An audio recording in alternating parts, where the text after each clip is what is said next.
Et donc Alain Finkielkraut s'était mis en tête dans ce long hommage à Johnny, qui est une dizaine de minutes, de déplorer l'absence des personnes issues de l'immigration. Et voilà sa petite phrase, sa sortie à Alain Finkielkraut. Le petit peuple des petits blancs est descendu dans la rue pour dire adieu à Johnny.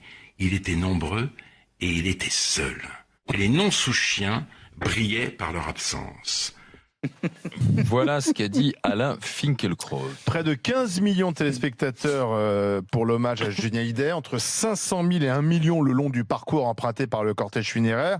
Et chaque dimanche, Alain Finkielkraut commente sur les ondes de la radio de la communauté juive à Paris, RCJ, l'actualité de la semaine face à Elisabeth Lévy, directrice de rédaction du magazine Causeur. Et donc le philosophe et académicien est revenu sur cet hommage très suivi rendu à Johnny Hallyday. Le petit peuple blanc est descendu dans la rue pour dire adieu à Johnny. Il était nombreux et seul. Les non-sous-chiens brillaient par leur absence.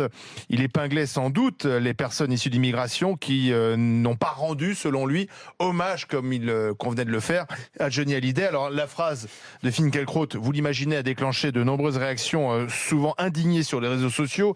Certains internautes n'ont pas hésité à l'accuser d'instrumentaliser la mort du chanteur pour étaler son racisme décomplexé, c'est ce que j'ai lu notamment sur les réseaux sociaux. Frédéric voulait réagir tout de suite au 32-16. Bonjour Frédéric. Bonjour. Bonjour. Alors, qu'est-ce que vous en dites Frédéric? Alors, moi, je vais vous dire mon ressenti parce que je veux vous dire comment moi j'ai vu la chose.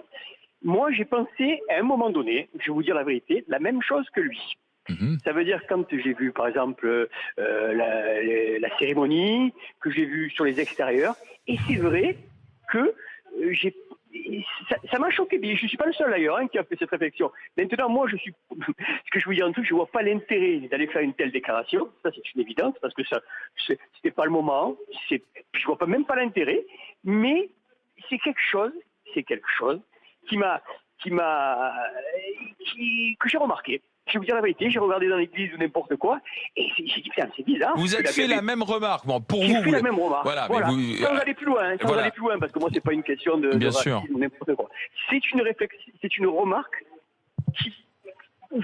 qui m'a choqué, qui m'a choqué, que j'ai vu. Voilà. C'est simplement un constat, nous dit Frédéric, taxi à Marseille. Merci Frédéric, bonne journée. Joël Dagosseri. Je ne sais pas quelle est la question en fait. Est-ce qu'on s'interroge sur pourquoi est-ce que Est-ce que sa remarque est pertinente, Finkielkraut? Elle est pertinente. Enfin, après, oui, effectivement, si on veut compter et qu'on regarde, moi aussi j'ai regardé à la télé l'hommage. Effectivement, si je m'étais amusée à focaliser, à regarder, tiens, quelle couleur il a ce monsieur et tel, j'aurais vu moins de noirs et moins d'arabes et encore, je sais même pas dans le milieu de la foule comment on peut les quantifier. Mais maintenant, si sa remarque, c'est de savoir, au monsieur par exemple, c'est de savoir pourquoi est-ce que Johnny n'est pas célébré ou on n'a pas rendu un hommage dans la communauté arabe ou noire? Moi, j'ai envie de lui dire, je vais lui dire la vérité, pas parce qu'on n'aime pas Johnny, mais parce que c'est une communauté, il faut pas oublier, qui a une double culture. Et Johnny, quand vous écoutez ses fans, qu'est-ce qu'ils vous disent? On a grandi avec, on l'a écouté, il nous a accompagnés dans des moments où mes parents déjà mettaient son 45 tours ou son 33 tours, ce qui n'est pas le cas. En tout cas, moi, je prends mon propre exemple pour pas, je voudrais pas englober tout le monde, on n'est pas tous pareils, mais ce qui n'est pas le cas, moi, dans ma famille, il y a personne qui me mettait un disque de Johnny.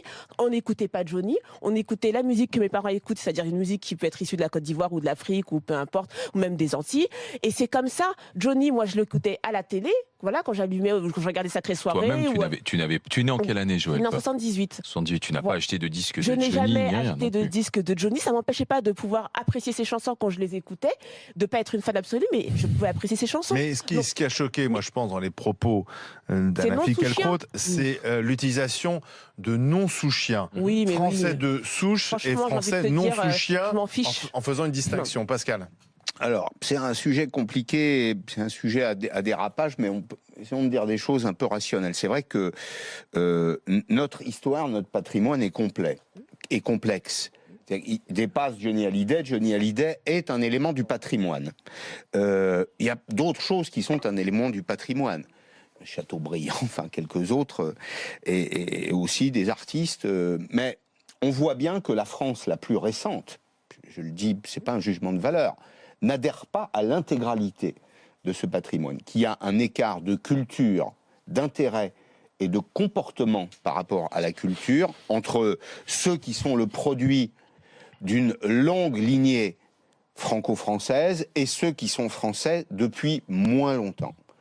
C'est pas parce qu'il touchait pas les nouvelles générations. C'est pas une insulte. C'est touchait avant tout la génération qui a grandi dans les années 60, la génération 68. Ce que je dis n'est pas un jugement de valeur. C'est pas un jugement de valeur. C'est un constat. Je constate que c'est ainsi. Il y a en France des gens qui ont une adhésion à l'intégralité de la culture française et de l'identité française plus élevée que d'autres. Mais non, mais je suis désolée Pascal, mais c'est de la musique. Hein. Le côté patrimoine et culture française, non, c'est que de la musique. Un chanteur, hein. J'ai envie de te dire. C'est un élément de patrimoine, Joël. Non, je suis désolée, c'est un chanteur comme peut l'être Aznavour ou comme peut l'être Patrick Bruel. Donc, ce qui veut dire que c'est une question de goût. C'est une question de... Non. Si, tu te sentiras plus touché par la disparition d'Aznavour ou de Bruel que par... Non, mais je veux savoir, justement. Peut-être Bruel, c'est plus ta génération. C'est plus ma génération qu'Aznavour. Non, Joël. Johnny, c'est les années 70. Non, Johnny, c'est les années pour beaucoup de gens. C'est la France de l'insouciance. Non, mais je t'assure. Je te dis comment je le ressens. C'est la France de l'insouciance, de la croissance facile, c'est une France un peu plus détendue. Tu peux pas dire qu'on n'adhère pas au patrimoine ou à la culture française. À l'intégralité du patrimoine. Mais quelle intégralité? C'est de la musique. Non, c'est aussi un moment de vie. Nous sommes justement vécu avec Alain Finkielkraut. Bonjour, monsieur Finkielkraut. Oui, bonjour. Philosophe, essayiste, académicien. Quelle tempête vous avez déclenchée? Ça mérite quelques explications, Alain Finkielkraut. Écoutez, je n'y comprends rien à cette tempête, sincèrement. Alors, je vais vous dire des choses.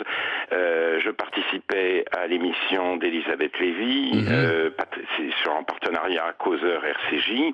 J'ai fait un développement sur Johnny Hallyday et une phrase a été extraite par Causeur pour renvoyer à l'émission, et au lieu de renvoyer à l'émission, elle l'a remplacée, ce que je regrette profondément.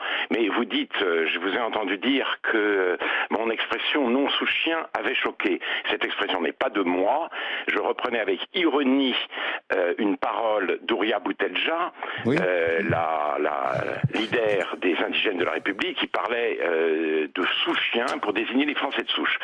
Je ne suis pas moi-même un sous-chien.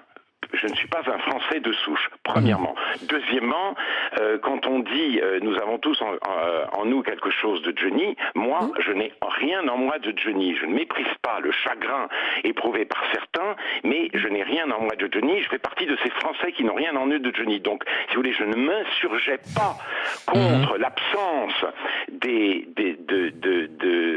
si vous voulez, des banlieues, de la diversité à cette manifestation. Je la constatais. Qu'est-ce que j'ai voulu dire exactement? Eh bien, ceci.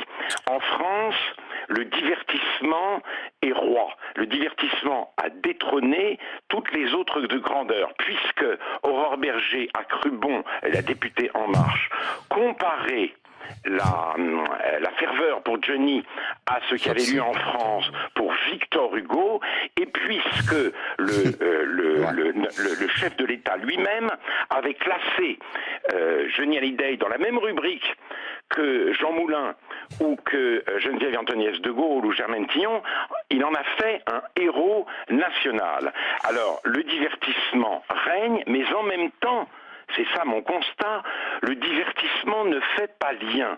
Il n'a même pas la fonction sociale que certains voudraient lui assigner, puisqu'il y a divertissement et divertissement, il y a le rock et le rap, il y a le rock hexagonal et le rock planétaire, il y a ce qui enthousiasme les vieux et ce qui fédère les jeunes, il y a ce dans quoi se reconnaît effectivement la France périphérique et ce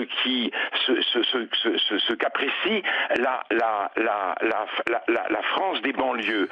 Donc, si vous voulez, c'était... Oui, mais Alain Finkielkraut, ce qu'on peut vous reprocher, c'est d'utiliser justement les mêmes termes que les communautaristes, puisque vous citiez la représentante des indigènes de la République. Utiliser le terme non sous-chien ou sous-chien, même pour le dénoncer, finalement on a l'impression que d'un côté, les communautaristes et de l'autre les identitaires utilisent les mêmes. Alors effectivement, il n'y avait pas toute la France, mais il y avait une bonne partie de la France, et c'est quand même Johnny est peut-être une des rares personnalités qu'on aime ou qu'on n'aime pas, qui était capable quand même de rassembler à la fois des classes populaires et en même temps 3 présidents de la République. Non, mais je vous dis que ce n'est pas vrai. Ce n'est pas vrai. Je constate, si vous voulez, c'était ça mon diagnostic, mon observation. La France déculturée elle-même est une France fragmentée. Voilà ce que j'ai voulu dire. Monsieur... Et moi, si vous voulez, c'est à nouveau le comte d'Andersen, si vous voulez. Le roi se promène, il ne porte aucun vêtement, tout le monde s'extasie sur la beauté de son costume, et il y a un petit enfant qui dit « mais non, le roi n'a rien sur lui ». Et moi, je suis ce petit enfant, et je suis l'objet d'une vindicte absolument invraisemblable. Il faut prendre acte de ce fait. La France se rassemble très... Moi, si vous voulez, moi, quand je dis les non-souchiens ne sont pas là, je n'étais pas là non plus. Le petit peuple blanc, ça veut dire quoi? Qu'est-ce que c'est le petit peuple blanc? Je le dis sans aucun mépris. Je le dis sans aucun mépris. Je prends acte de ce fait. Il y avait une certaine classe sociale qui était là, une classe sociale qui est celle des oubliés, qui est celle de la France périphérique, et c'était même pas la classe tout entière, parce que il y avait il y avait aussi 3 présidents. Il y avait aussi des représentants, on va dire, de l'élite, entre guillemets. Oui, il y avait à rassembler les deux. C'est pas ce que j'aurais retenu, moi, monsieur Finkielkraut. Mais Laurent Geoffrin a fait exactement la même remarque. Non, il est faux. Moi, je regrette que l'on puisse vouloir, en France, faire lien à travers le divertissement, et c'est pour cela que la comparaison avec Victor Hugo me semble absolument ridicule. Quand 2 millions de personnes défilaient derrière le cercueil de Victor Hugo, ça voulait dire que la France était une patrie littéraire. Merci. Ce n'est plus le cas. Johnny Hallyday remplace Victor Hugo, et en même temps, il n'a pas cette fonction sociale qu'on voudrait lui attribuer, puisqu'il ne fait pas lien, il ne rassemble pas autant qu'on le dit. Mais c'est pas vrai ce que vous dites, c'est faux. Mais merci Alain Finkielkraut d'avoir précisé votre pensée, ce que vous vouliez dire. La discussion va continuer. J'ai pas trouvé que c'était clair. Et dans un instant, j'aurais aimé poursuivre le dialogue avec M. Finkielkraut. Il n'y a rien de clair dans ce qu'il dit. C'est quelqu'un qui n'assume pas ses positions. Et dans un instant, très décevant. Salem, qui est commercial dans les Yvelines, nous dira aussi ce qu'il en pense.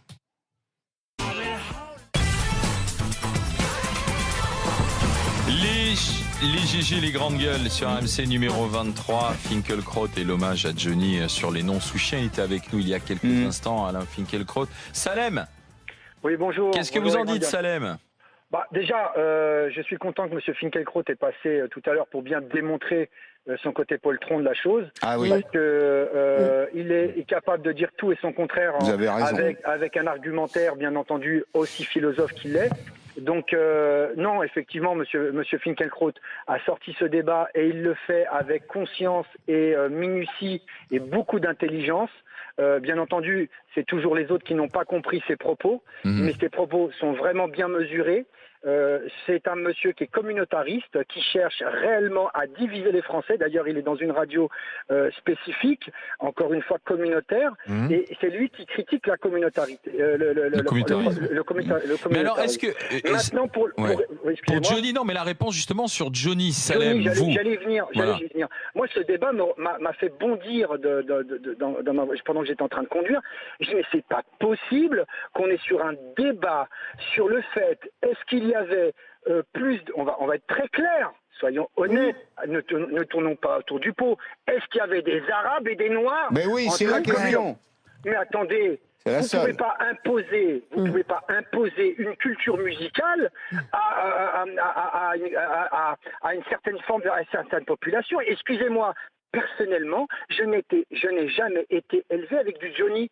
Par contre, vous m'auriez dit Elvis Presley, ma mère a effectivement, et mes oncles ont aimé Elvis Presley. Vous voulez qu'on continue? Dans les banlieues, c'est quoi? C'est Barry White, c'est Adjaro, c'est George Benson, excusez-nous. Oui, on s'identifie plus à ces artistes, je suis d'accord avec vous. Moi, ça fait de nous des moins français que vous. Je suis comme vous déçu, Salem, parce que je viens d'entendre. Parce que, d'abord, premier point, je ne partage pas l'avis qui a été exprimé. Je pense que Johnny Hallyday rassemblait la droite, la gauche, la ville, la campagne, rassemblait tout le monde. Ça, c'est le premier point. Je pense qu'il a produit du lien social, contrairement à ce que dit Alain Finkielkraut. Et surtout, je regrette, pardon de le dire, parce que j'ai une grande admiration pour le personnage, son manque de courage. Ce qu'a voulu dire Alain Finkielkraut, c'est qu'en effet, les gens qui étaient samedi au bord des Champs-Élysées et autour de la Madeleine, c'était des gens qui appartenaient à une certaine génération, qui sont le produit d'une certaine culture blanche, avant l'immigration, Salem, bien avant. Johnny Hallyday est un personnage dans la culture française, Salem, qui marque des générations préalables au mouvement migratoire. Mais ce que je veux dire, Pascal, moi j'ai découvert Johnny quand ce week-end. Mais oui. Et j'ai découvert par le nombre de reportages, un homme simple, un homme que je ne connaissais pas, un homme avec une vision culturelle beaucoup plus évoluée et beaucoup plus rassembleur que veut l'évoquer M. Finkielkraut, parce qu'il a adopté des petites filles vietnamiennes. Je vais vous avouer, un ami intime qui est un grand chanteur que vous avez dû voir à TF1, qui s'appelle Vigon, qui fait partie de cette génération des années 60. Vigon était un ami intime et personnellement. Et il était black, Vigon, faut préciser. Black, marocain de Rabat, grand chanteur, le premier chanteur rock pop à avoir été chanté avec Otis Redding en URSS, c'est un ami intime à Johnny. Et on a eu la chance quand on avait revu dans The Voice, c'est ça? Oui, parce que sa fille était décédée et il a voulu rendre hommage à sa fille. Et ce même David Hallyday venait à Agadir chez nous en vacances. Donc c'est des gens qu'on connaissait. Mais est-ce que ça fait de moi une personne qui aimait Johnny Hallyday au niveau de la musique? Non. Donc à partir de là, cette discussion, le débat que nous avons actuellement entre nous est un débat, excusez-moi, je vais être très dur, raciste. Parce que oui, mais non, mais surtout 20. Moi, je pense que c'est pas raciste, c'est surtout 20. C'est-à-dire que ça n'amène rien, ce que nous raconte Finkielkraut. Surtout, il faut rappeler un chiffre. Alors, ceux qui étaient sur les Champs-Élysées, ce sont bien sûr les fans, ceux qui ont voulu témoigner de leur amour à Johnny. Mais après, il y avait 15 millions de personnes qui étaient derrière leur télévision, mon cher Salem. Elina. Oui, moi, de la part d'un philosophe, ça me choque parce que pour moi, un philosophe, c'est quelqu'un qui parle pour apaiser, qui a du recul et qui est là pour apaiser ce qu'il observe dans la société, dans l'avenir ou du passé. Et là, je trouve que pour moi, c'est plus... c'est quelqu'un qui attise la haine. Et que pour moi, c'est même presque une phrase politique. Est-ce que vous comprenez ce que je veux dire? Moi, pour moi, c'est plus ça. Et ce que je voudrais dire, personnellement, moi, j'étais devant ma télé. Je sais qu'il y avait plein de Maghrébins, enfin plein de gens qui étaient aussi à place à la Madeleine. Et ce que je voulais dire, c'est pas parce qu'on n'était pas présent place à la Madeleine qu'on n'était pas présent derrière sa télé. C'est ça. Joël. Je suis tout à fait d'accord. Là, on va pas juste regarder les gens qui se sont déplacés. Voilà. Moi, j'étais devant ma télé pendant 4 heures. Je suis restée scotchée pendant 4 heures. J'ai mes frères et sœurs, c'était pareil. Des amis, des cousines, c'était pareil. Et qui sont des, entre guillemets, non-sous-chiens, comme on veut dire, et qui étaient scotchés devant leur télé. Qu'est-ce qui t'a frappé? Qu'est-ce qui t'a frappé dans le public? Moi, il y a quelque chose qui m'a frappé. Pas grand chose, à part la cohésion. Mais c'est une génération. Non, mais moi, c'est une affaire de. Mais vous voyez, on n'a pas regardé les mêmes choses. Non, parce que j'ai vu des jeunes, moi, dans les petits. C'est les gens qui pleuraient. Enfin, moi, c'est tout, moi. Je suis pas. Mais là, excusez-moi, on s'éloigne un peu du débat. Moi, je trouve que quand même le vrai débat, c'est l'utilisation nouvelle de cette expression français de souche. Enfin, moi, je trouve que c'est totalement contraire pour le coup aux valeurs de la République, puisque la République ne reconnaît pas ses citoyens en fonction de leur couleur de peau, de savoir s'ils sont de souche ou pas de souche. Et si on commence à jouer avec ça, à mon avis, on dérive totalement. Et Finkielkraut nous dit qu'en fait, c'était un clin d'œil à cette expression qui est utilisée par le Parti des Indigènes. À mon avis, c'est très dangereux de rentrer dans ce débat. Qui est français de souche, qui n'est pas français de souche. Il y a des choses qui sont encore plus dangereuses. La France est un pays qui s'est construite sur des bases immigratoires. Deux réactions pour terminer cette discussion. J'ai notre ami Jimmy Mohamed, vous savez, notre docteur Jimmy Mohamed, qui dit je suis scotché par la défense de Finkielkraut. Tu nous écoutes, l'ami Jimmy. Il participe au racisme ordinaire. Il dit que moi-même, je peux encore subir quand on me demande, alors qu'il est médecin, quand on me demande quelle est votre nationalité? Et puis le journaliste Silver Henri Cissé aussi, qui écoute les grandes gueules en ce moment et qui m'envoie ce petit mot. Finkielkraut est pourtant un philosophe qui est loin des Lumières et il dit, moi j'ai écrit un papier sur pourquoi est-ce qu'on a tous quelque chose de Johnny et pourtant